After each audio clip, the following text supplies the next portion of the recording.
Nobody grinds like us. The network, the DVD, the radio station. Y'all know we support the grind, we promote the grind, and we grind. So check out the artists. This is the industry. Nobody grinds like us. We here sitting with Slizzy K, the one and only. No doubt. Tell the people a little bit about yourself.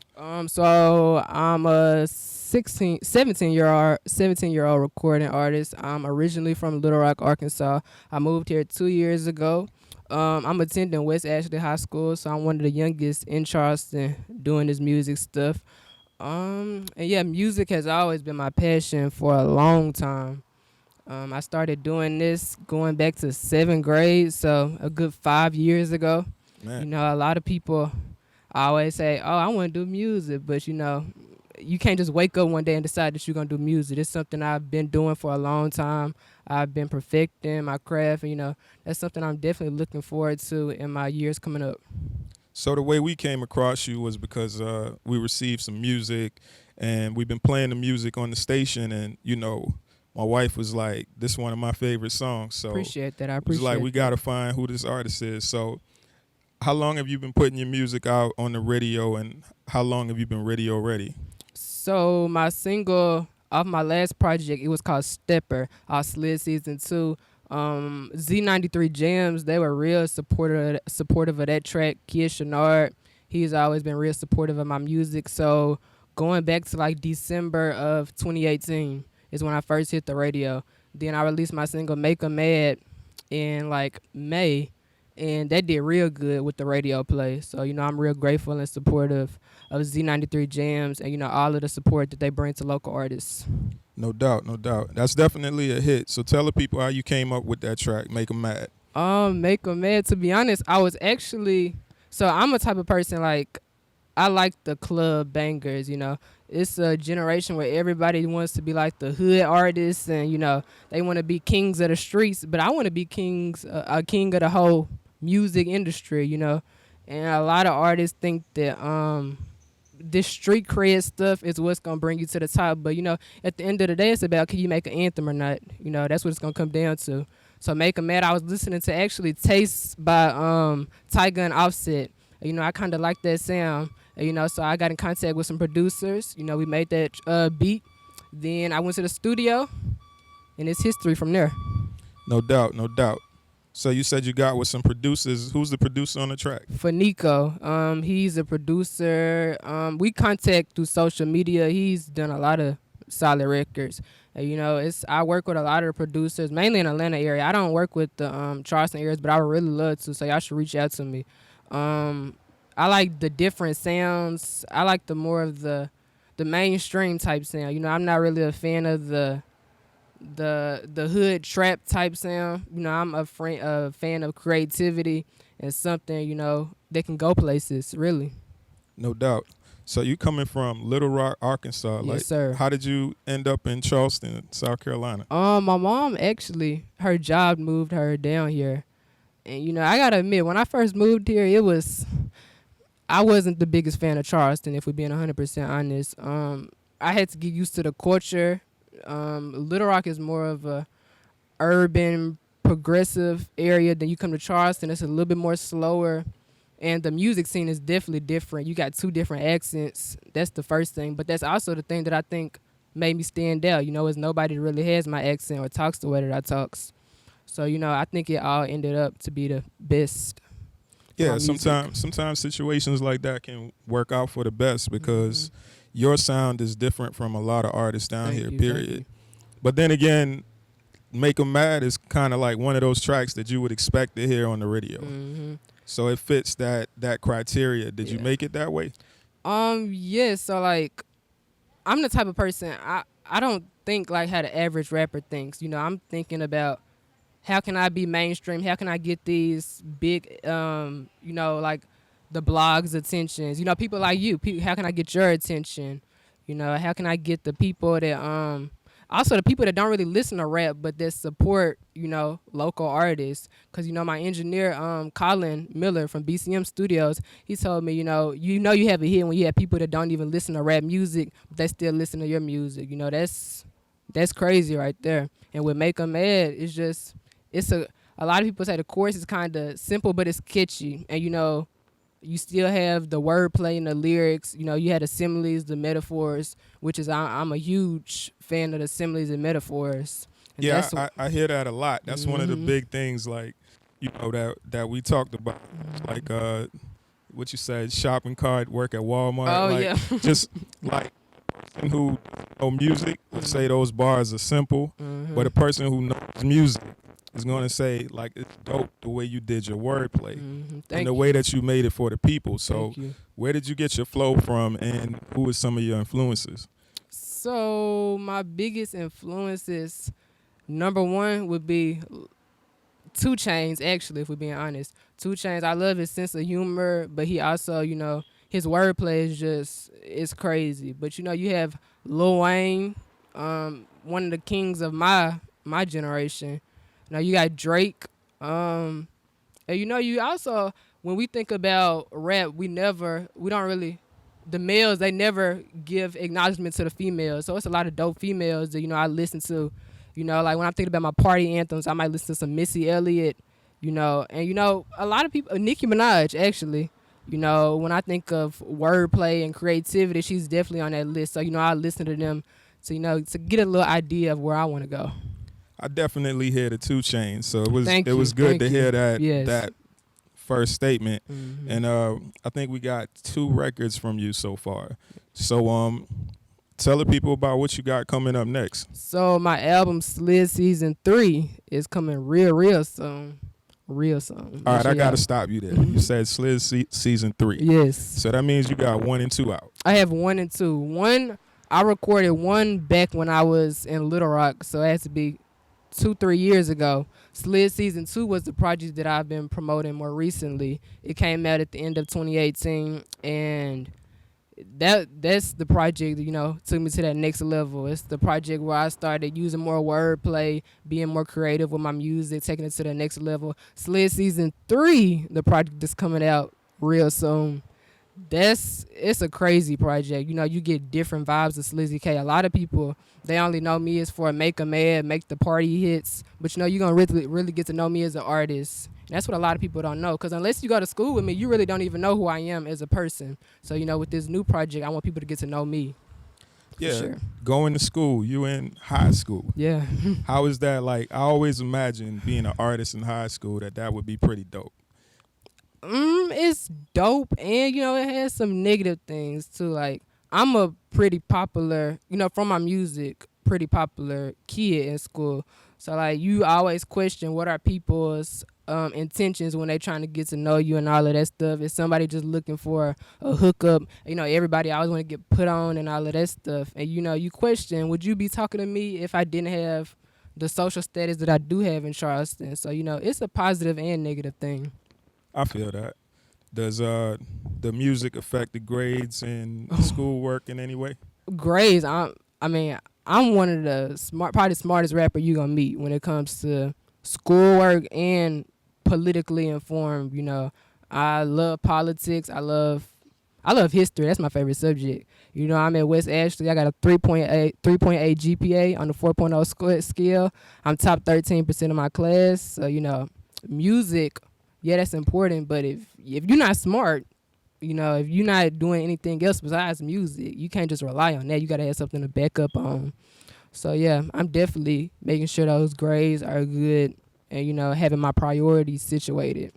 Yeah, that definitely seems to be like a great wave that's going through the music industry. Yeah. You got a lot of artists that's graduating college, that's scholars, that's actually speaking about something. So do you have a actual message or a platform that you stand on as an artist? Be you. I mean, you know, at the end of the day, it's going to be people that talk about you every single day. It's going to be people that support you every single day, you know.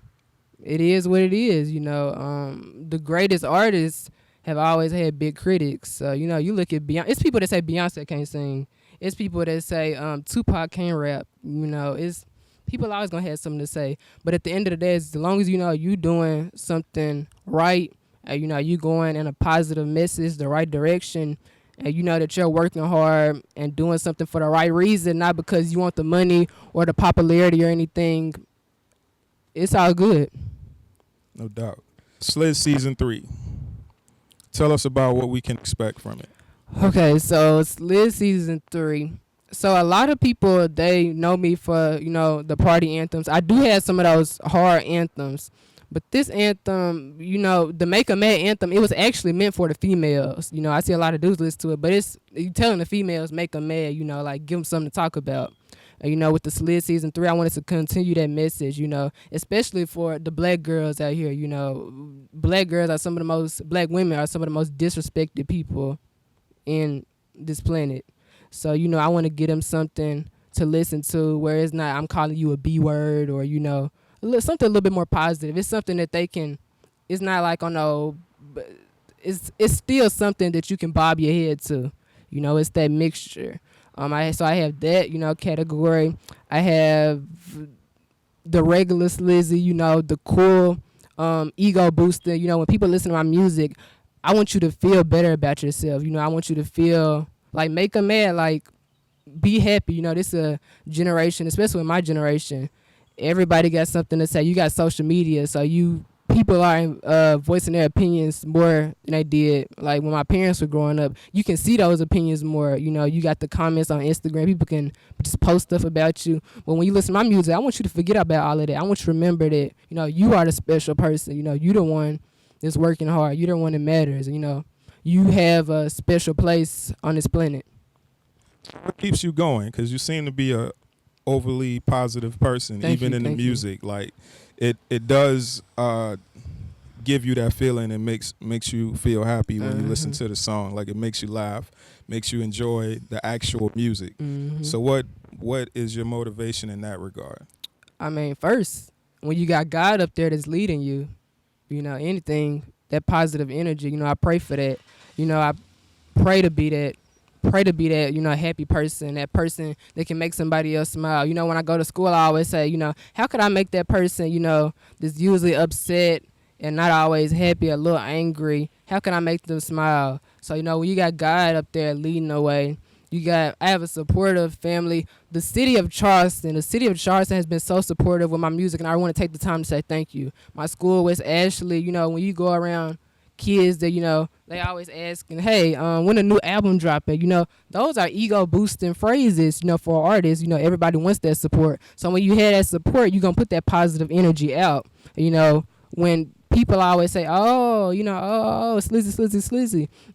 Like those are things that, push me to do better. I love being the topic of the conversation. I love people talking about me, whether it's good or bad, really. Because if it's something bad, I mean, at the end of the day, you know me. I don't know you. So, you're really a fan. You're probably a fan in disguise. So, having people talk about me, that's something that also pushes me, good or bad. So, still in school, so I'm not going to ask you for your ultimate goal to hold you to it for the rest of your life. Oh, we can talk. It don't matter. I am going to ask you, like, what's the goal with the music? Like, where are you looking to take it? At the end of the day, the ultimate goal is I want to be the best at this music. I don't want to be the king of Charleston. I don't want to just be the king of South Carolina, the king of the United States. I want to be the king of the whole music industry. I want to be the best at what I do. It's not no point of doing something if you don't want to be the best. So, I want to be the best. I want to keep on practicing, learning, doing things like this interview, and keep on growing as an artist. And not only as an artist, but as a person, too. Okay, that's dope. So that means you're going to be the best in sales, the best in performing, the best in content. So do you have your music up for sale? I have it up for sale, but being the best, numbers don't define me as an artist. When I see people out there posting videos, listening to my music, supporting me, that's what makes me feel like I'm the best. When you look on social media and you can see people listening to my music, some of the greatest artists didn't even have, if you look at the top charting artists of Billboard, yes, you got Drake and Lil Wayne up there, but it's a lot of artists that can really, really rap that don't make the Billboard charts. It's a lot of artists that, they might not be the best lyrically, but they still somehow make their way to the Billboard charts. So, I don't really let numbers define me as a person or artist. So it's not about the numbers, it's about the effect, right? Yeah, the support, the impact that you put on people's lives with your music, the happiness that my music brings, and, the connection that I can make with the people that support my music. That's the best part about being an artist, being able to talk to people, hearing their favorite song off a project, hearing their favorite lyric. That's what, makes me want to keep on doing it and keep on growing as an artist. That's dope. So tell us about your writing process. Writing. So let me clarify. I write every single lyric you hear. That's coming from my brain. A lot of artists. That's why we had to ask that, right? That's coming exactly from my brain. Which I'm not discrediting nobody who has help, because at the end of the day, when I get a little bit bigger, I might have people that, or hey, maybe you should say it that way, but right now it's all me. I listen to a lot of other artists. So 2 Chainz, I listen to the way he uses similes and metaphors, the way he says certain words. I listen to other artists and I let them guide me. And that's how I come up with some of these topics. But also when I'm at school, I keep my phone on me, so I'm taking notes. I'm listening to people's conversations. I'm trying to see like, that's what's going on. I type that in my phone. Then, next thing I might know, I might have a full song just off of listening to somebody's one conversation. So as an artist, I recommend other artists, you should get out and, be in an environment where it's a lot of people. You see different cultures, you see different phrases, words, pronunciations of different types of words. And, it helps you build as a person, too, when you're around different types of people. That's dope. So what can people expect from one of your shows? One of my shows. I'm laughing because I know West Ashley kids, they know the last show that I put on. It was crazy at West Ashley High School. I'm one of those type of people. If you're going to pay money to see me, you're going to get your money's worth. We're going to go ahead and say that right now. I might start dancing. I might start doing whatever. I might jump into the audience. I feel like this is a generation where you do have a lot of energy, but you got a lot of people that are just going to stand up there and hold the microphone and rap, and they wonder why they ain't going nowhere or why the people ain't hype. No, I'm going to give you your money's worth. We can go ahead and say that right now. Yeah, it's always dope when you go to a show and you see an artist like really putting their all into the performance and just giving the people what they came to see. For sure. For yourself personally, is there anything that you want of the people, that you want to request of the people? So of course I want you to support my music, but I want you to when you say for the people, I want to first say for the other artists out there, the kids that want to do music like me, don't do music because you see everybody else doing it. If it's not something that you truly want to do, don't do it. For the other kids that's just out there, being a kid, a lot of artists don't say this, but I want you to stay informed with what's going on in the country. A lot of times as kids, you don't really think about, what's going on, what the president doing, what the president saying. You see my shirt right here. It says Kamala Harris for president. A lot of people my age probably don't even know who Kamala Harris is. So, stay informed. But when you stay informed, you got to really stay informed, because when you stay halfway informed, that comes off as ignorant. You don't know exactly what you're talking about. You might know a piece of the story, but, just keep on learning. You got apps like CNN that you can get on your phone now. So, there's no excuse not to stay informed. So, just keep on learning. There's nothing wrong with learning and being informed. That's actually great, Yeah, that's dope. It's definitely half the truth is a whole lie. Yes. So being misinformed, being halfway informed is being misinformed. Yep. So why do you feel like you have such a grasp as far as political and social issues? First of all, when you're an African American in this country, a country that's taking away your rights, as we speak, especially, I was raised by my mama, a strong black woman. So, I'm going to be informed of what's going on, not only for African American men, but, for African American women too. So being a minority, it's like you kind of have to stay informed. You never know what Donald's going to do next. You never know what he's going to say. You know, I'm also the type of person, I care about, you know, other communities that aren't just my community. I care about what's going on in women's, what's going on with immigration, what's going on with people that might not have the same sexual preference that I have. You know, because at the end of the day, we all people. You know, I'm serving God. You know, you might not, but hey, that's what I am. And I know is when you serving God, you know, everybody is equal. You know, no matter what they support, what they believe in. And also, coming from when I moved to Charleston, you know, it's the first place I saw a Confederate flag. You know, you never realize how much this country is still behind. You know, when you come to Charleston, you're like, wait, this is not how Little Rock was. You know, I didn't go to school in Little Rock with people that wore Trump shirts. You know, like I saw that, I'm like, wait. You know, I didn't go to school where white kids was saying the N-word in Little Rock. You know, I came from Little Rock Central High School. It's the one, I don't know if y'all know it, the Little Rock 9. It's one of the first 9 kids to come in a predominantly white school back in the 50s, if I'm not mistaken, when they were integrating the schools. So, you know, I was always informed, but when you come to somewhere like Charleston, you have to be informed in a different way. You have to understand, wait, everything is not perfect. You know, we still have a long way to go as a country. But, you know, the thing about loving your country, a lot of people think when you love your country or when you don't love your country is when you speak negative about it. I speak what I say about the country because I love the country. I know the country can be so much better, you know. Just because you criticize something doesn't mean that you're against it. I want this country to keep on going forward, you know. I want to see people go forward. I want to see everybody go forward. I want to see everybody win. You know, everybody had that same shot at winning and just being the best person they can be. Yeah, definitely. When you love something or you love someone, you tell them when they're good, you tell them when they're bad. Mm-hmm. So if you're not willing to tell them when they're bad, then you don't really love them. Yep, exactly. So normally on these type of interviews, we don't go this deep, but since you went this deep, we're going to go ahead and ask you, like, why Kamala? First of all, you know, a lot of people, they come for her record as a prosecutor, an attorney general. A lot of people don't even know what an attorney general does. You know, that's what she always said. You know, she wasn't responsible for the marijuana arrest. You know, attorney general, you're not out there arresting people. Attorney general, you don't even make laws. That's what Congress does. You know, that's what the senators. And if you look at what people are saying about her being attorney general, compare that to her record as a senator. You know, where she's, you know, the stuff she's done as a senator, you know, with climate control. You have she's trying to the legalization of marijuana in California. You know, LGBT rights. She was doing that as an attorney general in California. So, you know, she's struggling with the black vote, and it's no just. I love black people, but sometimes as black people, we see one quote on Instagram.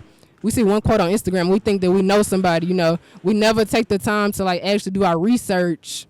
We just see one post and think we know somebody. So, you know, for all of the kids that's out there, you know, trying to see where they belong with a political candidate, go do some research on these people, you know. You don't know anything until you actually take the time to search them up. That's true. That's real. So tell the people where they can reach you, your social media, everything like that. Social media, I am Slizzy K is my Instagram and Twitter. Facebook, just type up Kylan Watson, KYLON, WATSON, parentheses Slizzy K. My real name is Kylan. So Snapchat, KYLON, WATSON. But if you want to, like, just stay in touch with my music, just search Slizzy K on Google. You know, I'm going to pop up. YouTube, just search up Slizzy K. All my stuff is on YouTube, Apple Music, Spotify, SoundCloud, everywhere. But Instagram is where I'm the most active on. So, you know, if you're on Instagram, definitely check me out. I am SLIZZYK. Okay, dope. So on this network, we represent the grind. So tell the people who you are and tell them that nobody grinds like us. I'm Slizzy K and nobody grinds like us. Thank you.